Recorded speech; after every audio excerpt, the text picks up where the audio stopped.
ఎంత మానసికంగా ఇరుక్కుపోయి ఉంటావో అంత ఈ బంధము కర్మంలో ఇట్లా నొక్కేస్తుంది. అందుకని బీ వెరీ వెరీ కేర్ఫుల్. ఏ బంధం వచ్చినా కర్మ వల్లే.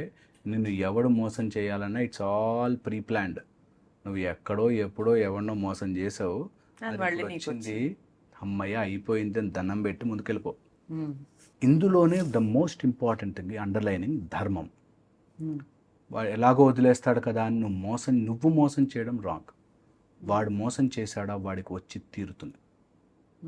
కర్మ బంధములో ఎవరినో బంధములోకి తీసుకొచ్చి వాడుకుని సెపరేట్ అయి చేసి ప్లాన్ చేసి చేస్తే అది కర్మ మళ్ళీ మళ్ళీ అంటుకుని తీరుతుంది.